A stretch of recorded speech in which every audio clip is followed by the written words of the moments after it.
বরগুনার মধ্যে এমন দুইটা মাটির দোকানের শপের অ্যাড্রেস আজকে আমি দিব যেখানে সমস্ত ইউনিক কালেকশনগুলো তোমরা পেয়ে যাবে।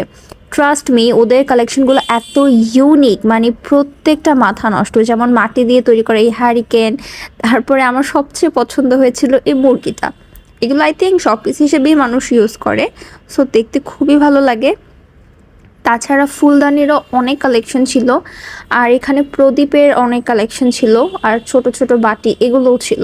প্রদীপ জিনিসটা পার্সোনালি আমার অনেক পছন্দ। আর এই মাটির ব্যাংকেরও কিন্তু অনেক ভ্যারাইটিস ছিল। তাছাড়া বড় বড় যে ফুলদানিগুলো সেগুলো ছিল। এছাড়াও রবীন্দ্রনাথ ঠাকুরের একটা মূর্তির মতো করা ছিল। তারপরে এই যে আরও একটা ছোট মুরগি, প্রত্যেকটা কালার কম্বিনেশন এত সুন্দর। আর এটা ছিল একটা মাছ শেপের। আর এই যে এই পাশে দেখতে পাচ্ছ একটা পাখির বাসার মতো দেখতে, এটাও কিন্তু খুব কিউট। মানে প্রত্যেকটা আইটেম আমি বলবো খুবই কিউট। এখন আমি ডিটেল অ্যাড্রেসটা বলে দিই।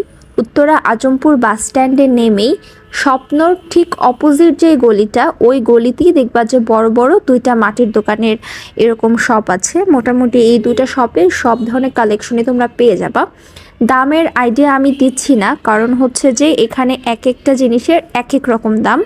আমি এক ধরনের দাম বললে তো আসলে তোমরা কনফিউজড হয়ে যেতে পারো। তাছাড়া দামাদামি করে এখান থেকে নিতে হবে। ওনারা একটা আস্কিং প্রাইস বলবে, তুমি অবশ্যই সেখান থেকে দামাদামি করে নিজের পছন্দ মতো এখান থেকে সিলেক্ট করতে পারবে। ফলমূলের শেপেরও বিভিন্ন কালেকশন ছিল, ঘোড়া শেপের কালেকশন ছিল, একটা ভুতুম প্যাঁচা টাইপের কালেকশন ছিল। এগুলো শোপিস হিসেবে তোমরা ইউজ করতে পারো বিভিন্ন কাজে। অনেকে অ্যাস্থেটিক ওয়েতে হোম ডেকর করার জন্য ইউজ করতে পারো, বা যাদের রেস্টুরেন্ট আছে তারা যদি মাটির থালা বাসন ইউজ করে তারাও কিন্তু এখান থেকে পাইকারি হিসেবে নিয়ে যেতে পারবে। তাছাড়া প্লেট এবং কয়েলের যে কয়েল রাখার যে স্ট্যান্ড বা বক্স ওরকমও ছিল। সো এই ছিল আমার আজকের ভিডিও। তোমাদের কাছে কেমন লেগেছে এরকম আরও ইনফরমেটিভ ভিডিও দেখার জন্য আমার চ্যানেলে একটা লাইক করে দিও।